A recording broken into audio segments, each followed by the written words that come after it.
Buenas tardes otra vez.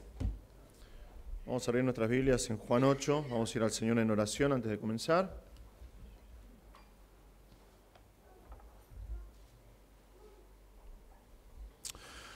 Padre Celestial, te damos muchas gracias por este tiempo. Te damos gracias, Señor, por otra vez por la esperanza que tenemos en Cristo. Gracias, Señor, por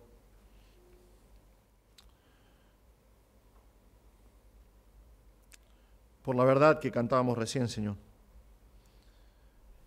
Es nuestro anhelo, Señor, la ciudad espiritual y eterna, la nueva Jerusalén que desciende del cielo. Señor, nuestros corazones anhelan tu presencia, Señor. Esperamos tu retorno, Señor. ¿Cuándo? Como cantábamos. Oiremos la grata canción. Te damos gracias, Señor, por la esperanza que tenemos en Cristo de saber que un día Él va a regresar y va a llevarnos a tu presencia para siempre. Pero hasta ese día, Señor, te rogamos que nos ayudes a vivir para ti. Te pedimos ahora, al momento de abrir tu palabra, que nos guíes, Señor, a tu verdad. Señor, que nosotros podamos comprender un poquito más de tu voluntad para nosotros, Señor, que al contemplar a Jesús en el Evangelio de Juan nosotros podamos conocerte más, ser conformados un poco más a la imagen de Cristo, ser desafiados a vivir un poquito más para ti, Señor. Pedimos estas cosas en su nombre precioso. Amén. Bien, seguimos estudiando el Evangelio de Juan. Todavía estamos en Jerusalén, todavía estamos en el último día de la fiesta de los tabernáculos y va a continuar así por un par de domingos más. Jesús ya ha hablado, ha invitado a los sedientos a venir a Él para que su alma sea saciada. Jesús ha declarado ser la luz del mundo, prometiendo a todo aquel que lo siga ya no andar en tinieblas porque va a tener la luz de la vida con Él. Hemos visto las discusiones que Jesús tuvo con los fariseos, las discusiones que justamente trajo esta última declaración de Jesús. Jesús ha defendido una y otra vez su identidad mesiánica y ellos han dicho constantemente no. Cada vez que Jesús dice que es el Mesías, ellos dicen no, burlándose del Señor, demostrando que amaban más el mundo que a Dios, rechazando obstinadamente la palabra de Dios. Entonces Jesús les dice, esto vimos la semana pasada, cuando ustedes levanten al Hijo del Hombre, entonces sabrán que yo soy y que no hago nada por mi cuenta, sino que hablo estas cosas como el Padre me enseñó, y aquel que me envió está conmigo, no me ha dejado solo, porque yo siempre hago lo que le agrada. Cuando finalmente Cristo vaya a la cruz y veamos todos los sucesos de la cruz, su muerte, su entierro, su resurrección y su ascensión, ellos finalmente van a entender que Jesús es el gran yo soy, que Él es el Mesías. Eso es lo que va a marcar que Cristo es quien dice ser. Va a confirmar su identidad, es lo que el apóstol Pedro dice en el día de Pentecostés, que Jesús fue declarado Hijo de Dios con poder mediante la resurrección. Entonces, ya sea para vida eterna o para muerte eterna, estas personas van a saber que Jesús es quien dice ser. Pero en Juan, Cristo no cede ni un milímetro en su testimonio. Él siempre apunta a lo mismo. Él es el Mesías. Él es el enviado del Padre. Él es el único Salvador del mundo. Y Juan termina la sección que vimos la semana pasada diciendo, al hablar estas cosas, muchos creyeron en Él. Al hablar estas cosas, muchos creyeron en Él. Y nosotros tal vez leemos esto sin entender mucho el Evangelio de Juan o sin leer mucho el Evangelio de Juan y podemos llegar a decir, gloria a Dios, porque personas escucharon la verdad de Cristo y creyeron en Él. Pero sabemos que este es el Evangelio de Juan y sabemos que este Evangelio fue escrito para que ustedes, dice Juan, para las personas que están leyendo, para que ustedes crean que Jesús es el Cristo, el Hijo de Dios, y para que al creer tengan vida en su nombre. Ahora, cuando habla de creer, no siempre está hablando de la fe bíblica. La fe que nosotros llamamos, en teología se llama la fe salvífica, no la fe que hace que una persona nazca de nuevo. Puede ser simplemente, cuando dice que creyeron en Él, puede ser simplemente una animosidad positiva por las palabras de Cristo. Puede ser simplemente un sentimiento de alegría por causa de la provisión que reciben de parte de Cristo. Pero recordamos, el año pasado vimos esto en Juan 2, 23 al 25, cuando Jesús estaba en Jerusalén durante la fiesta de la Pascua. Muchos creyeron en su nombre al ver las señales que hacía, pero Jesús, en cambio, no se confiaba en ellos porque los conocía a todos y no tenía necesidad de que nadie le diera testimonio del hombre, porque él conocía lo que había en el interior del hombre. Y si recuerdan, ahí en juego de palabras, cuando dice que muchos creyeron en él y que él no confiaba en ellos, es exactamente el mismo verbo en griego, el verbo pisteuo, que significa creer. Ellos decían creer en Jesús, pero Jesús no creía en ellos. Jesús no creía en ellos porque sabía lo que hay en su corazón y sabía que su fe era una fe efímera, una fe basada en las señales que Cristo hacía. Cuando Jesús más adelante, Juan 5 y 6, multiplicó los panes y los peces, la gente respondió de manera positiva igualmente. Y vieron a Jesús y dijeron, este es el profeta, definitivamente es el profeta. Y muchos de ellos comenzaron a conspirar entre ellos y decir, vamos a tomarlo a la fuerza y vamos a hacerlo rey, vamos a llevarlo a Jerusalén para hacerlo rey. Creyeron en él hasta que él dijo que es el pan de vida que descendió del cielo y ofreció saciar el hambre de sus almas. Eso no les gustó. Ahí ellos comenzaron a discutir con él, murmuraron contra él y finalmente en Juan 6:66 nos dice que como resultado de esto, muchos de sus discípulos se apartaron y ya no andaban con él. Imagínate esto, muchas de las personas que escucharon a Jesús, que seguían a Jesús, que escucharon vez tras vez su enseñanza, dijeron, se acabó, no te seguimos más. Dejaron de seguirlo. Es lo que quiere mostrarnos Juan en nuestro pasaje de hoy. Juan quiere mostrarnos justamente eso, una declaración de fe, una afirmación de creer en Cristo como Señor, de creer en Cristo como Salvador, no significa nada si queda en palabras solamente.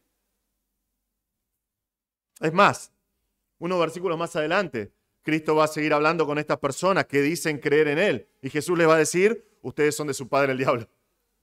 Ustedes son de su padre el diablo.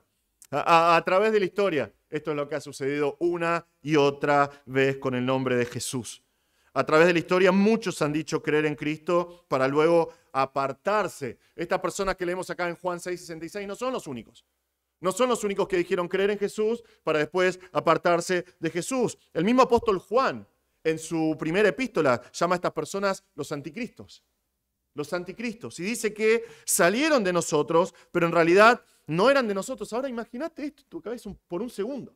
¿Sí? Este es Juan, el discípulo amado, el gran sobreviviente entre los 12 apóstoles, ¿no? Que está ministrando en Éfeso muy posiblemente y ha plantado varias iglesias. Y vos estás en la iglesia de Juan, en la iglesia de un apóstol de Jesucristo que lo vio muerto y resucitado bajo la enseñanza de él y después decís, ¿a qué? No creo, me voy. Salieron de nosotros, pero en realidad no eran de nosotros, porque si hubieran sido de nosotros, habrían permanecido con nosotros. Pero salieron a fin de que se manifestara que no todos son de nosotros. 1 Juan 2, 19. El apóstol Pablo experimentó lo mismo con muchos de sus colaboradores. Pastor Rinaldo está predicando ahora 1 y 2 de Timoteo, 2 de Timoteo ahora, y varias veces vemos esto. Personas que estaban con el apóstol Pablo plantando iglesias y después abandonan al Señor, apostatan de la fe. Pero Pablo dice esta frase terrible en 2 Timoteo 4:10, Demas me ha abandonado, habiendo amado este mundo presente y se ha ido a Tesalónica. La iglesia ha experimentado esta realidad durante toda su historia. Personas que profesan creer en Cristo, pero que luego se apartan de la fe, que reniegan de la fe, que rechazan la fe. Es la razón por la cual nosotros tenemos tantos concilios de la iglesia a lo largo de toda la historia. Porque los padres de la iglesia están luchando vez tras vez con personas que crecieron en la iglesia, que escucharon la palabra de Dios y la enseñanza bíblica de los apóstoles y de los padres de la iglesia, y finalmente tergiversaron las Escrituras, escucharon a doctrinas de demonios y fueron en contra de la Trinidad, en contra de la persona de Cristo, en contra de la persona del Espíritu Santo, en contra de la salvación. Y entonces ellos tuvieron que levantarse valientemente para hacer declaraciones que tenemos hasta el día de hoy, que llamamos credos. ¿Por qué? Porque hubo personas en toda la historia primitiva de la iglesia que escucharon la fe para después apartarse de la fe. Sucedió durante la Edad Media en proporciones abismales. Personas que se decían a sí mismos cristianos, pero si vos escuchás sus palabras, lees sus escritos, te das cuenta que no lo son. Sucedió durante la Reforma. Nosotros tenemos a los grandes reformadores que dijeron, la iglesia oficial es la iglesia apóstata y está llevando a millones de almas al infierno. La salvación es solamente por gracia, solamente por la fe, solamente a través de Cristo, solamente la Escritura, soli Deo gloria, solamente a Dios sea la gloria. Y durante todo ese periodo de tiempo, cientos de personas dijeron, amén, gloria a Dios, tenemos que volver al mensaje bíblico, al evangelio bíblico. Pero en el momento que comenzó la persecución de parte de la Iglesia Católica, muchísimos apostataron de la fe, muchísimos renegaron de Cristo y muchísimos le dieron la espalda al evangelio. Sucedió de la misma manera durante la Edad Moderna. Hoy a la mañana hice un examen, una prueba en cuanto a esto. ¿Cuántos de ustedes conocen a Billy Graham? Sí, bien, la gran mayoría. Bueno, podés estar de acuerdo o no, fue un buen evangelista, Dios lo usó en gran manera. ¿Cuántos de ustedes escucharon acerca de Charles Templeton? Bien, hoy a la mañana hicimos mejor, había 2 personas que habían escuchado acerca de él.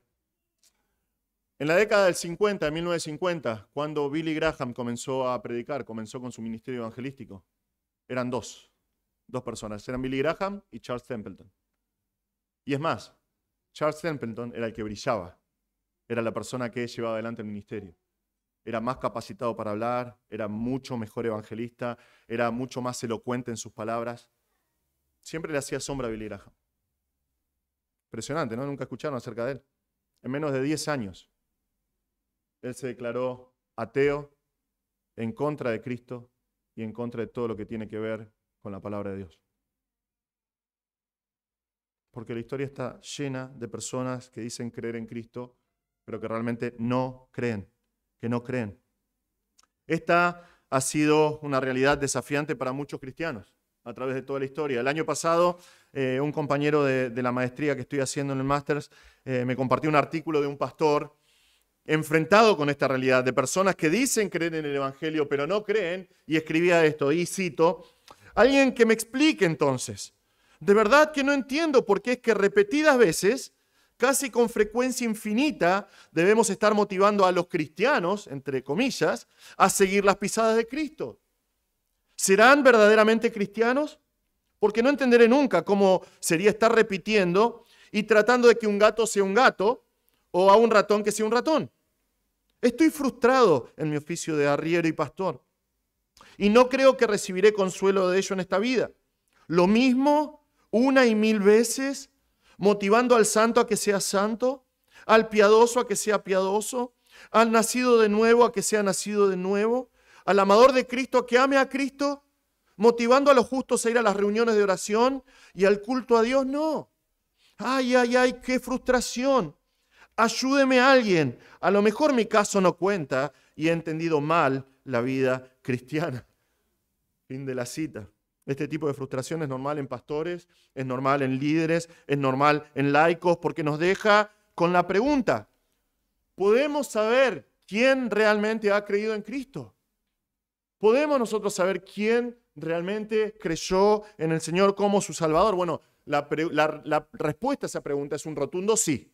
Sí, podemos saber. Cristo nos da la respuesta de forma clara en nuestro pasaje de hoy. Nuestro pasaje va a mostrarnos que la persona que realmente cree en Cristo va a ser un discípulo de Cristo. Y su fe va a ser puesta en evidencia por su perseverancia en la palabra y una vida transformada. Lo voy a leer otra vez. La persona que realmente cree en Cristo va a ser un discípulo de Cristo. Y su fe va a ser puesta en evidencia por su perseverancia en la palabra y una vida transformada. Vamos a leer Juan 8, comenzando en versículo 31. Entonces Jesús decía a los judíos que habían creído en él, si ustedes permanecen en mi palabra, verdaderamente son mis discípulos y conocerán la verdad, y la verdad los hará libres. Ellos le contestaron, somos descendientes de Abraham y nunca hemos sido esclavos de nadie. ¿Cómo dices tú serán libres? Jesús les respondió, en verdad les digo que todo el que comete pecado es esclavo del pecado. Y el esclavo no queda en la casa para siempre. El Hijo sí permanece para siempre. Así que si el Hijo los hace libres, ustedes serán realmente libres. Nosotros vamos a ver en nuestro pasaje de hoy dos conceptos contrapuestos acerca de la naturaleza de un verdadero discípulo de Cristo. Dos conceptos opuestos, contrapuestos acerca de la naturaleza de un verdadero discípulo de Cristo. El primer concepto que vemos acá es el concepto de Cristo, de un verdadero discípulo. El concepto de Cristo, de un verdadero discípulo, versículos 31 y 32. Acá es donde la versión que estamos usando ahora, la NBLA, traduce mejor los tiempos verbales y nos ayuda a entender qué está pasando acá. Entonces Jesús decía a los judíos que habían creído en él. Esto no es que él dijo una sola vez. Esto es un tiempo imperfecto. Significa que él está diciendo de manera constante.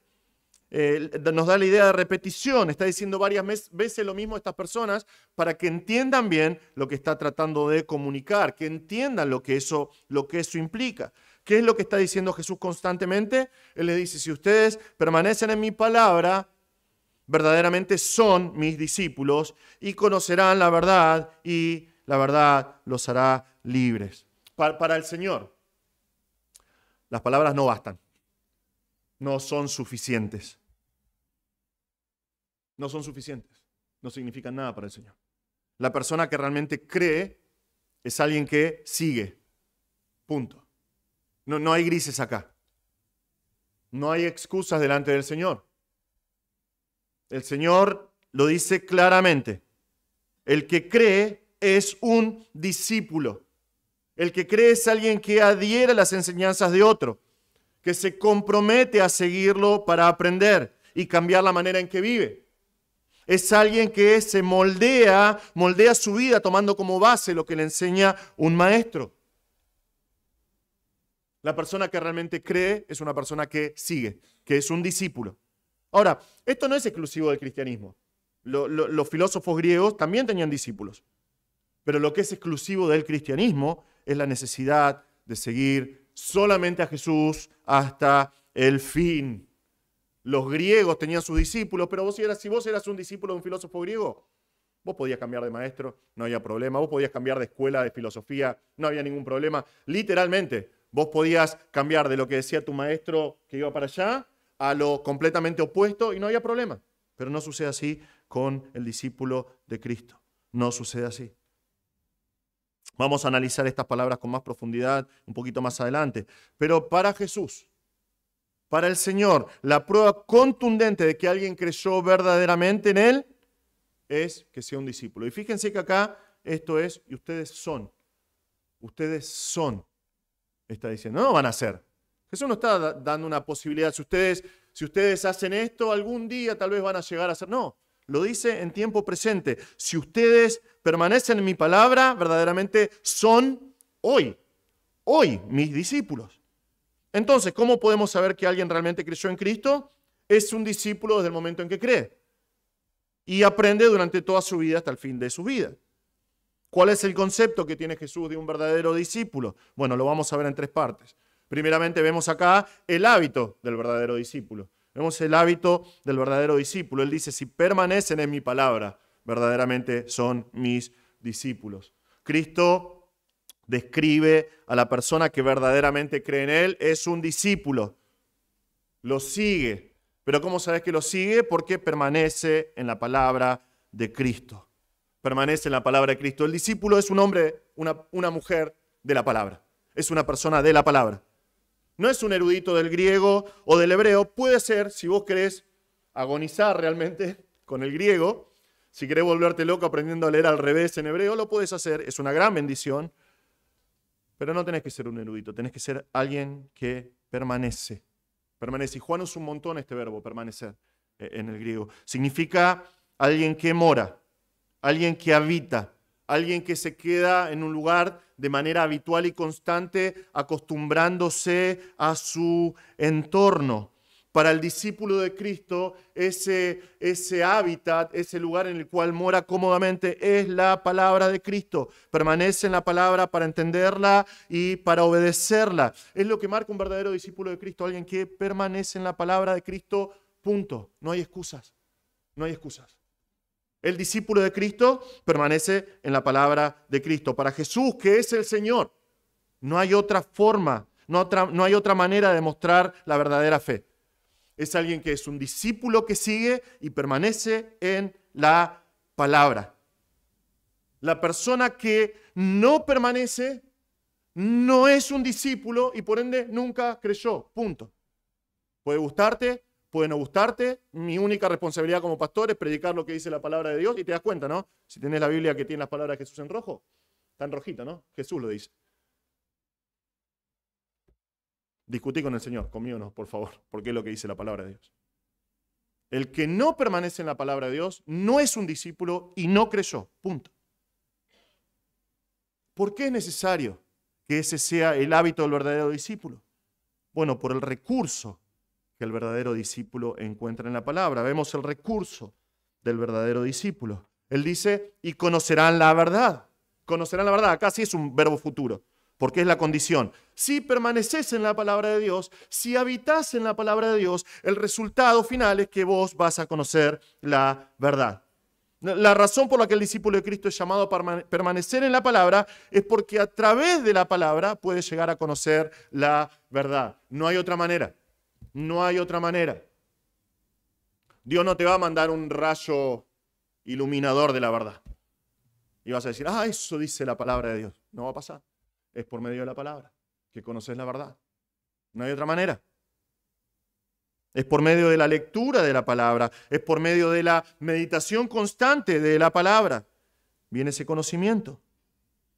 Y es un conocimiento. En el Nuevo Testamento, la palabra conocimiento denota no un conocimiento, una mera comprensión intelectual, algo que entendés con tu cabeza. Tiene que ver con un conocimiento íntimo, relacional.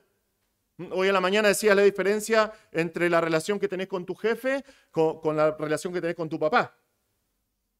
Vos conocés a tu jefe, sabés lo que quiere tu jefe y obedecés lo que dice tu jefe porque es tu jefe. Sin embargo, vos conocés lo que le gusta a tu papá, lo que le agrada, lo que le desagrada, las cosas que quiere, cómo tener una relación más íntima con tu papá.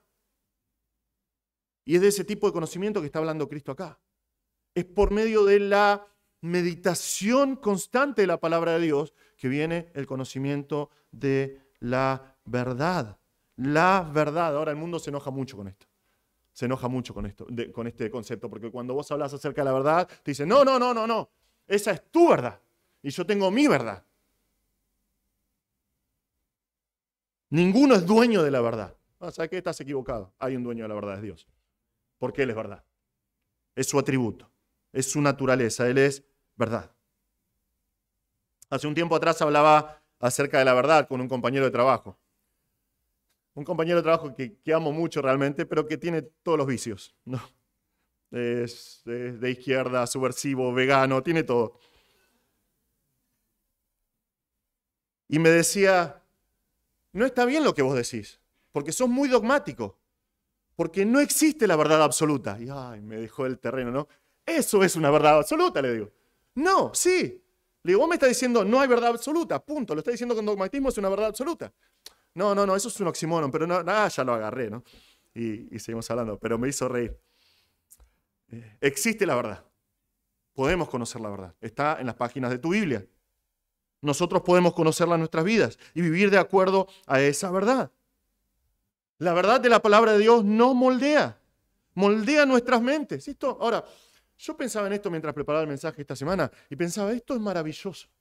Esto realmente es maravilloso. Consideren esto, sin Cristo, la palabra de Dios dice que nosotros estábamos muertos en delitos y pecados. ¿Sí? ¿Y cómo era nuestro entendimiento? Estaba entenebrecido,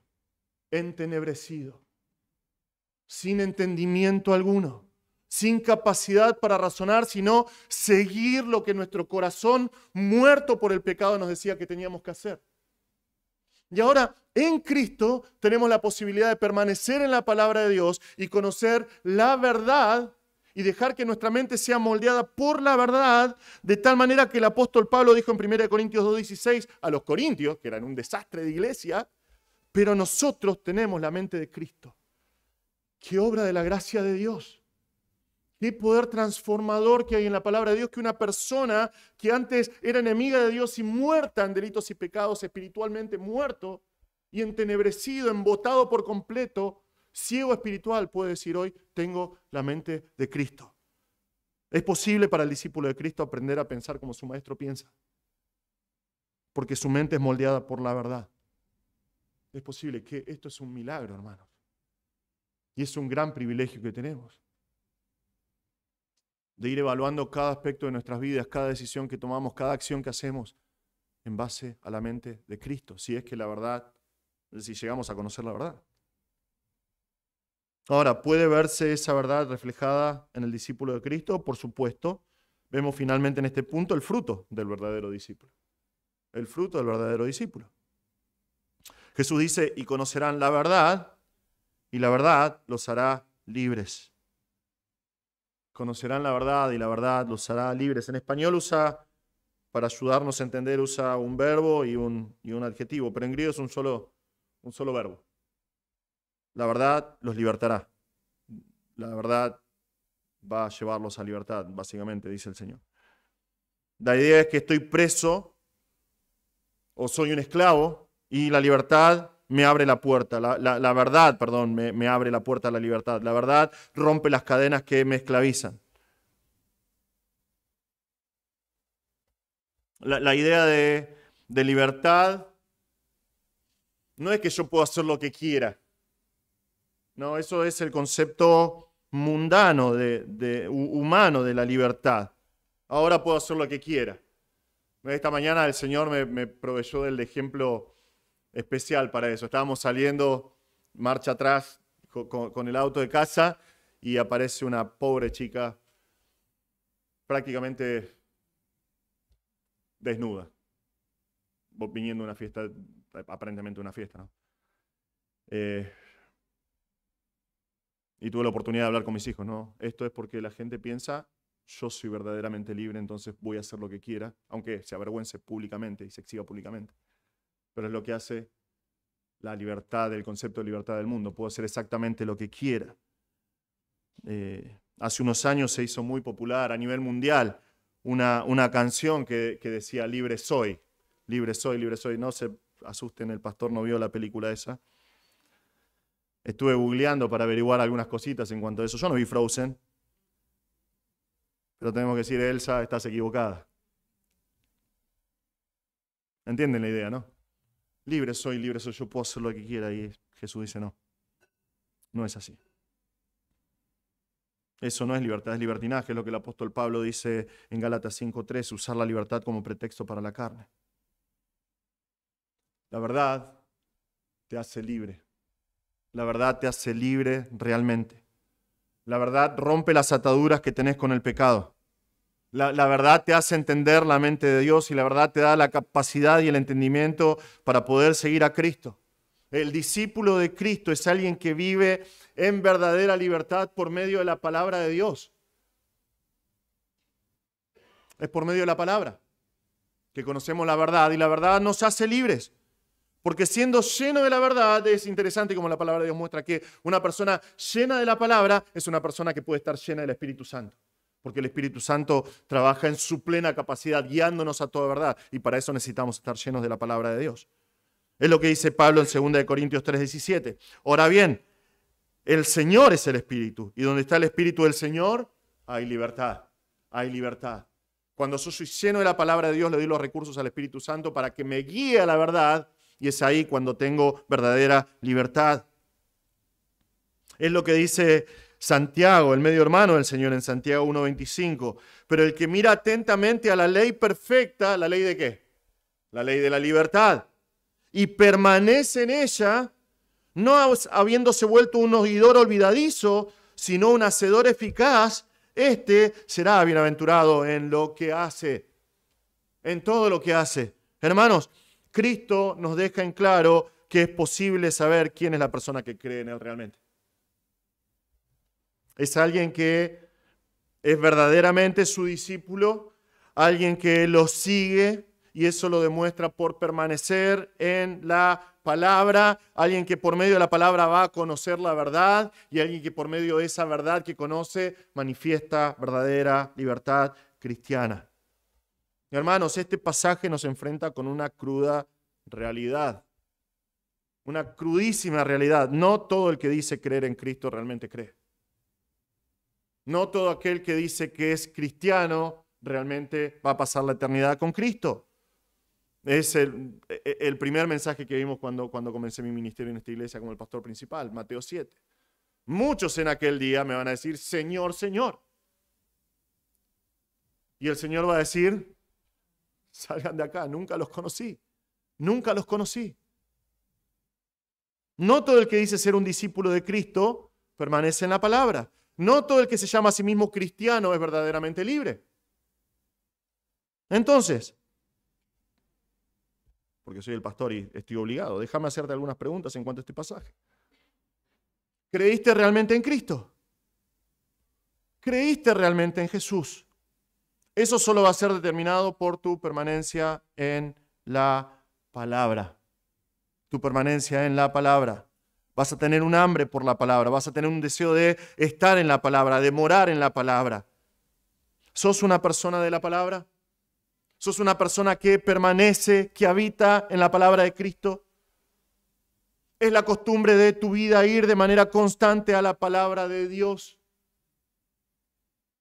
A mí realmente me maravilla la obra que ha hecho Satanás de ver la cantidad de personas que se llaman a sí mismos cristianos y no tienen ni idea de lo que dice la palabra de Dios. No conocen la palabra de Dios. Es tan triste. Es tan triste. Te pregunto algo. ¿Qué pasaría si mañana, y esto es hipotético, no va a pasar, no va a pasar, pero qué pasaría si mañana yo pongo un flyer en el grupo de WhatsApp de la iglesia diciendo que Jesús va a venir a nuestra iglesia? En persona. No va a pasar. Pero por alguna manera providencial el Señor me reveló y me mandó el flyer por WhatsApp a mí,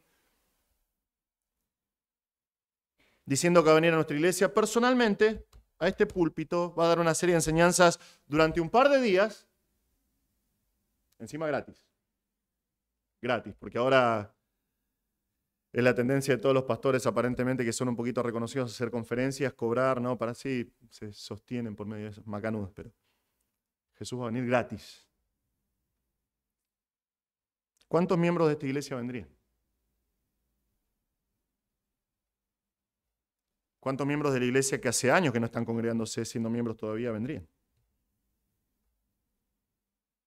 ¿Cuántas personas se perderían de esta increíble oportunidad?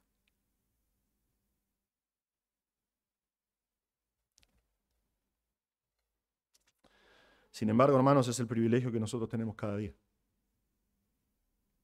Es la oportunidad que nosotros tenemos cada día. Abrir nuestras Biblias y escuchar la voz de Cristo, ver a Cristo hablándonos cara a cara. Cara a cara. Escuchar la voz de Dios al alcance de tu mano, por las páginas de la Biblia, enseñándonos de manera personal. Te pregunto, hermano, ¿sos una persona que permanece en la palabra? Jesús es clarísimo. Es la marca de aquel que verdaderamente creyó y es un verdadero discípulo. Otra pregunta. ¿Conoces realmente la verdad? ¿Conoces realmente la verdad? Es vital para el discípulo de Cristo.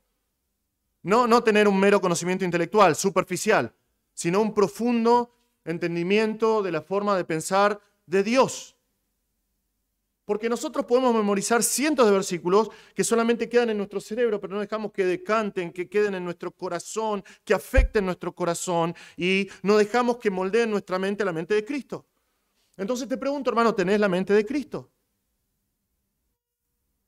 Porque eso realmente es una tristeza para un pastor. Yo te puedo decir con seguridad que hay gente que todavía no conoce la verdad. Y no estoy poniendo en duda su salvación, solamente estoy diciendo que no conocen la verdad. Las decisiones que toman te demuestran que no conocen la verdad. Las cosas que hacen te demuestran que no conocen la verdad. Sus redes sociales te demuestran que no conocen la verdad. Los posteos que hacen, los planteos que hacen por medio de sus estados de WhatsApp demuestran que no conocen la verdad, no saben pensar bíblicamente. Pensar bíblicamente no es algo para eruditos. Es el privilegio que tiene todo cristiano. Ayer predicaba en Impacto, estoy predicando Eclesiastés en Impacto cada tanto cuando puedo. Pero estamos hablando de la sabiduría. Salomón exige y constantemente exhorta a buscar la sabiduría. La sabiduría simplemente es adquirir el conocimiento de la palabra de Dios, los principios de la palabra de Dios y aplicarlos a tu vida. Eso es sabiduría. No es difícil. Está en la Biblia, lo lees, lo entendés, te lo adueñás, te lo apropiás y después cuando pasan cosas en la vida decís, no voy a hacer esto porque la palabra de Dios dice esto. Esa es la persona sabia. Así de sencillo. Conocer lo que dice la Biblia y obedecerlo. Pero hay personas que no conocen la verdad. El Señor siempre remarcó esta verdad. En Lucas 6:46 le dice a las personas que lo están siguiendo, ¿por qué ustedes me llaman Señor, Señor y no hacen lo que yo digo? No, las palabras de frustración del Señor, ¿no? ¿Por qué? Es por eso, recién leíamos un poquito, pero es por eso que Santiago dice, sean no solamente oidores de la palabra, sino hacedores de la palabra. Hacedores de la palabra. Si no, no sirve para nada. ¿Para qué venís a escuchar y después te olvidás? Si escuchás la palabra, hacé la palabra. Ponela por obra en tu vida. Jesús nos enfrenta con esta pregunta, hermanos. ¿Conocés realmente la verdad? ¿Conocés realmente la verdad? Y finalmente en este punto, déjame que te pregunte, por favor. ¿Qué tan libre sos? ¿Qué tan libre sos? Esta es una realidad tan triste para un pastor. Ver personas que se llaman cristianos y siguen esclavizados en áreas de pecado. Prosperando por un tiempo, luego cayendo otra vez en un ciclo sin fin. No necesariamente pecados inmorales, pero pecados en sí. ¿Cuál es la razón? No permanecen en la palabra lo suficiente. No conocen la verdad y por eso no son libres. Y es triste eso. Es triste. Es triste. Porque es como una persona que estuviese encadenada y literalmente tuviese las llaves. Nosotros, viste, hay películas de aventuras, ¿no? Que están encadenados y siempre hay un mono, un lorito, ¿no? Algo que tratan de moverlo para que agarre las llaves y se las alcance, ¿no? Pero imagínate, estás esclavizado, estás encadenado y literalmente las llaves están ahí al lado tuyo. Y es así con el creyente que está esclavizado con el pecado. Agarrar la palabra de Dios, permanecer en la palabra de Dios, conocer la verdad y la verdad te va a hacer libre. Te va a hacer libre. Hermano, hermana, si realmente creíste en Cristo, este pasaje es un desafío para vos. ¿Qué cosas tenés que arreglar en tu vida para seguir más excelentemente a Cristo? Nosotros me gusta, yo hablo de mecánica porque me gusta, ¿no? Ajustar las tuercas un poquito, me gusta ese concepto. ¿Qué áreas de tu vida en las cuales sabés que todavía no estás haciendo lo que tenés que ser? Tenés que apretar un poquito las tuercas para ser un discípulo más excelente de Cristo. ¿En qué áreas de tu vida todavía lidias con el pecado? Cristo te llama hoy. Cristo te desafía hoy a ser una persona de la palabra. Una persona que permanece ahí. Una persona que conoce la verdad y así experimenta la verdadera libertad.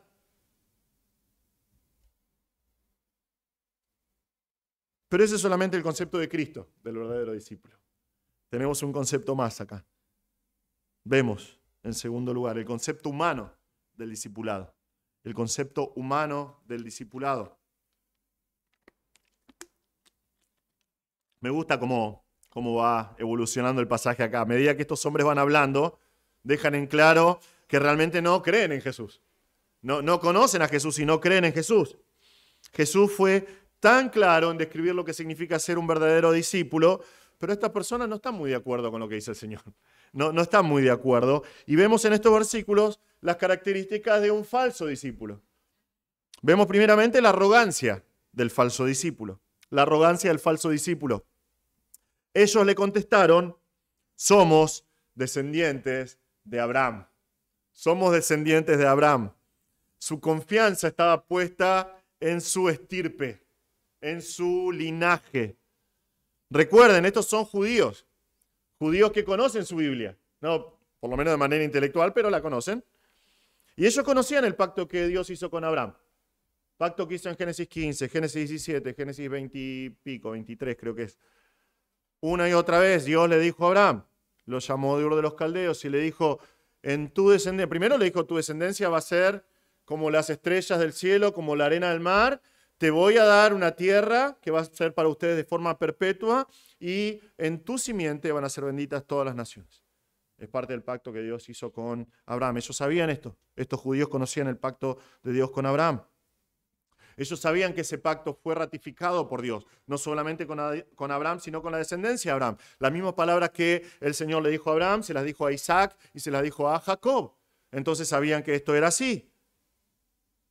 Ellos conocían Isaías 41:8, que dice, pero tú Israel, siervo mío, hablando del pueblo de Israel, Jacob, otra vez voy a leerlo así entendemos esto bien, pero tú Israel, siervo mío Jacob, a quien he escogido, descendiente de Abraham, mi amigo, mi amigo.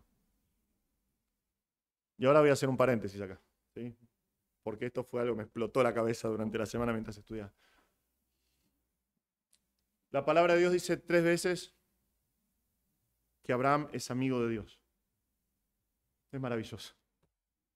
Dios es el Señor, Dios es el creador de absolutamente todo, Él es el rey soberano de absolutamente todo, que está en control de, al milímetro, el manejo de todas las constelaciones de todo el universo, y Él sabe cuántos cabellos hay o no hay en tu cabeza.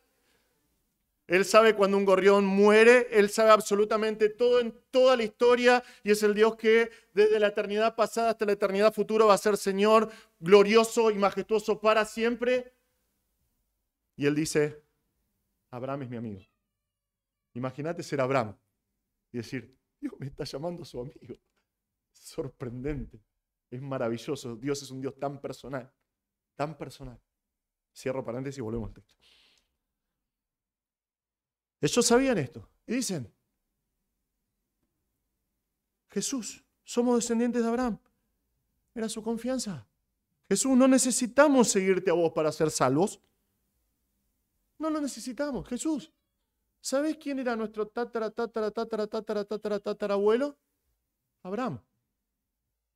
Amigo de Dios. Somos descendientes de Abraham, no necesitamos nada más.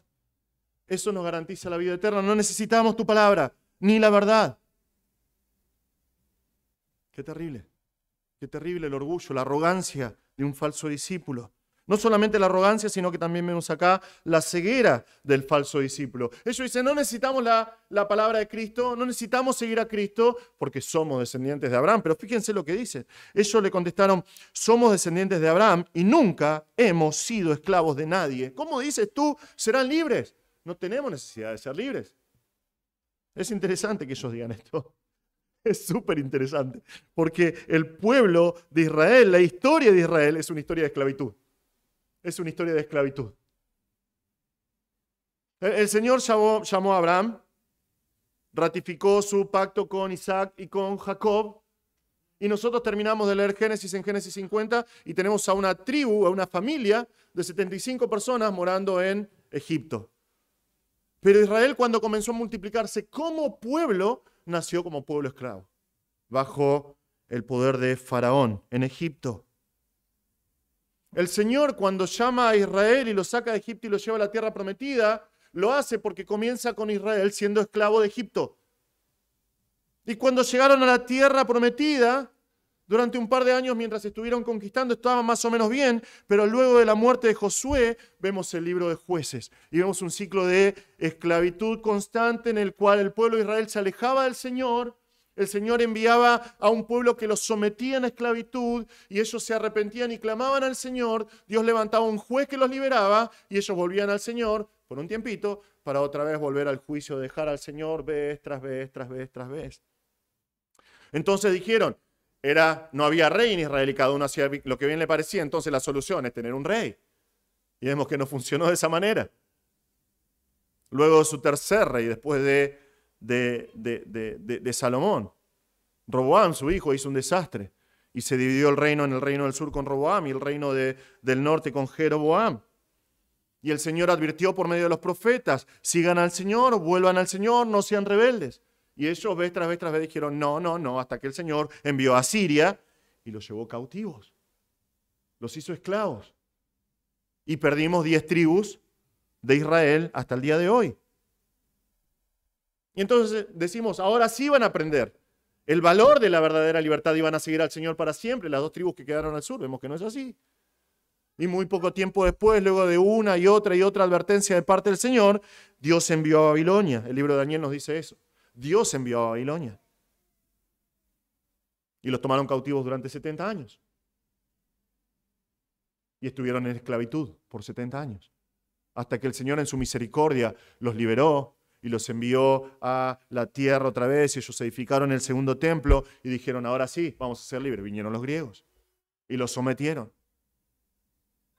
Y los macabeos dijeron, ok, vamos a salir del yugo de esclavitud de los griegos y valientemente expulsaron a los griegos de la tierra santa. Pero estamos en el Evangelio de Juan. Y en este mismo momento que ellos están hablando con Jesús y diciéndoles, nosotros somos descendientes de Abraham y nunca fuimos esclavos de nadie, ¿quién está en el poder? Roma. Es lamentable que ese sea su razonamiento. Es lamentable que ese sea su razonamiento, pero es lo que pasa con el falso discípulo. Escucha la verdad de los labios del Señor y dice, no es verdad, yo no soy así. Yo no soy esclavo. Yo nunca fui un esclavo. Yo nunca voy a ser un esclavo. Entonces vemos la evaluación del falso discípulo. La evaluación del falso discípulo. Jesús procede a hablar, a explicarles más claramente lo que está diciendo. Aunque ellos son esclavos de Roma en este momento, están subyugados bajo el poder de Roma en este momento, son víctimas de una esclavitud mucho más severa, porque es una esclavitud que los condena al infierno. Jesús les dice, en verdad les digo que todo el que comete pecado es esclavo del pecado. Es claro, ¿verdad?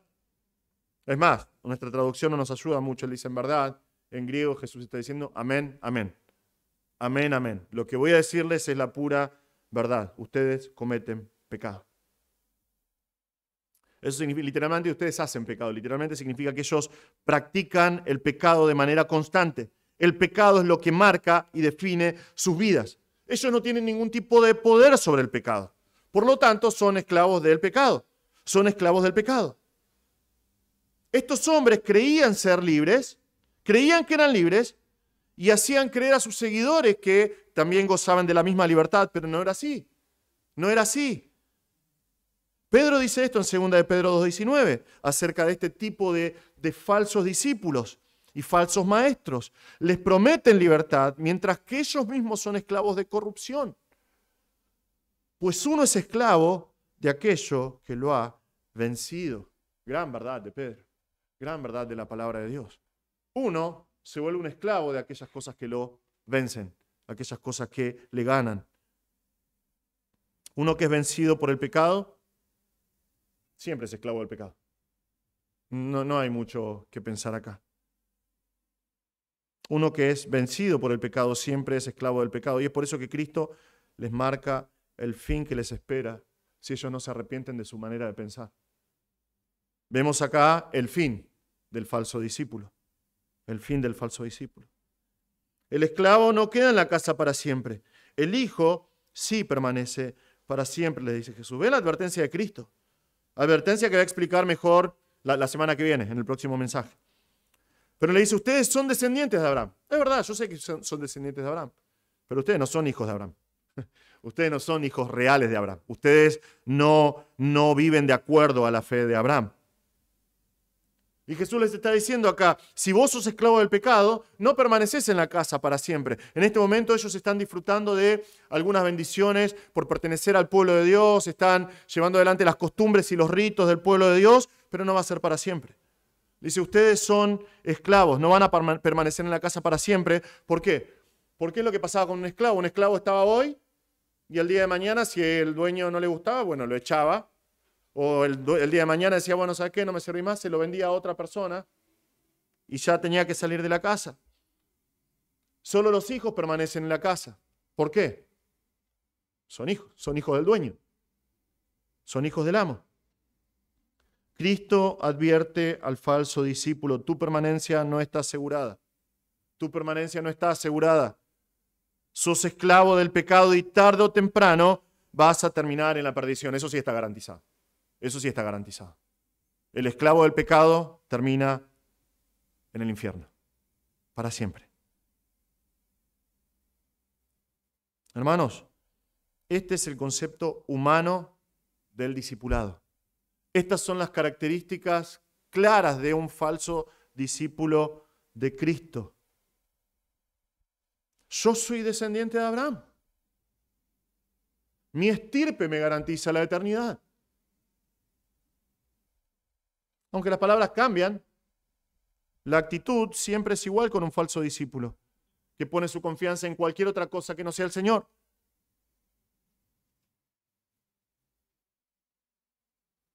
Hoy podemos escuchar una excusa como decir, yo soy bautista,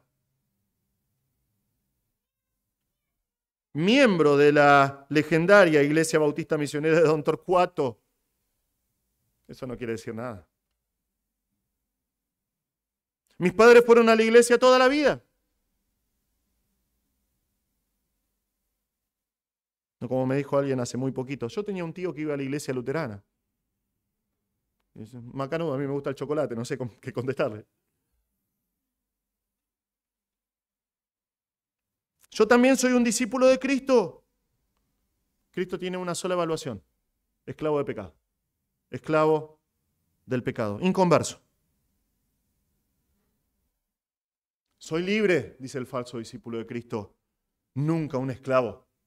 Nunca. Recuerdo hace mucho tiempo atrás, cuando la iglesia estaba atravesando tiempos de problemas constantes por causa de la murmuración, que causó muchos problemas. Le digo a un hombre, miembro de esta iglesia, en una posición de liderazgo de la iglesia, tenemos que tener cuidado con esto, hermano. Tenemos que tener cuidado, Satanás es muy astuto. Satanás puede usar esto para destrucción, tenemos que ser muy astutos, tenemos que tener discernimiento, ¿no? Porque Satanás está tratando de destruir esta iglesia. Nunca me voy a olvidar lo que me dijo. Con su mejor cara de superación me dijo, no pasa nada. El que está en luz, el diablo no lo toca. Menos de un mes después se fue de la iglesia, murmurando contra todos, enojado con todos, desapareció de la iglesia hasta el día de hoy.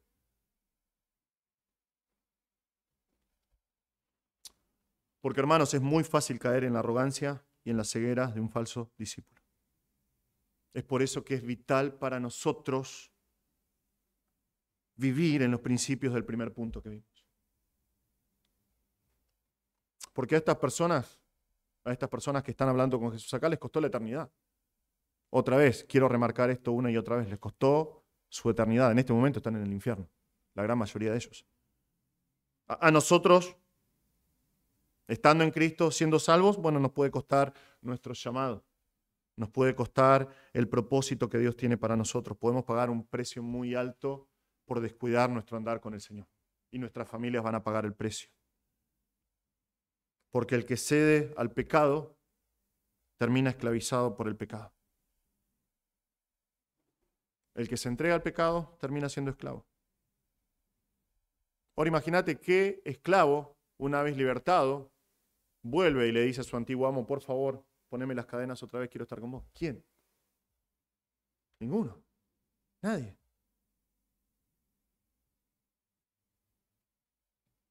Tenemos que ser cuidadosos. Estar atentos a seguir a Cristo de manera constante, porque esa es la característica de un verdadero discípulo.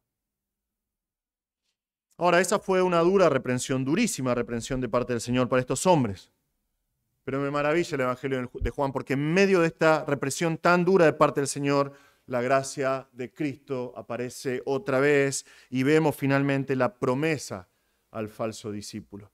Otra vez estas son personas que le están diciendo no, no, no a Cristo, no te necesitamos, somos descendientes de Abraham, nunca fuimos esclavos de nadie, ¿qué crees? ¿De qué me venís a hablar de libertad? Y sin embargo Cristo hace una promesa al falso discípulo, versículo 36, así que si el Hijo los hace libres, ustedes serán realmente libres. La promesa de Cristo es para estos hombres. Y la promesa de Cristo es para todo aquel que escucha estas palabras. Todo el que cree en Cristo, todo aquel que reconoce el pecado que lo esclaviza, que viene a Él reconociéndolo como el Señor, como el Salvador, es libre del pecado. Es libre de las ataduras de este mundo para vivir para Cristo y para seguir a Cristo. La palabra de Dios es clara en cuanto a esto. Cuando está hablando a estas personas esclavos de pecado, no está hablando solamente de un grupo selecto de esclavos del pecado. Cada uno de nosotros nace esclavizado en el pecado. Cada uno de nosotros nace muerto en delitos y pecados. La palabra de Dios dice que cada uno de nosotros, cada ser humano en toda la historia nace pecador, alejado de Dios y merecedor del infierno eterno, que es un lugar real, es un lugar eterno del que nadie puede salir una vez que entra ahí.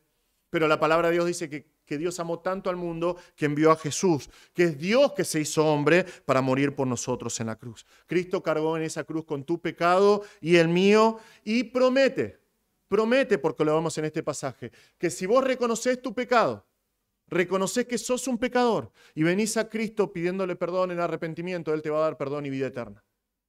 Él te va a hacer verdaderamente libre. Todo aquel que viene a Cristo en sus cadenas de esclavitud al pecado y le dice, yo sé que sos el Salvador, yo creo que sos el Salvador, Jesús promete acá cortar, quebrantar esas cadenas y hacerte verdaderamente libre. Libre para vivir para Cristo, libre para seguir a Cristo.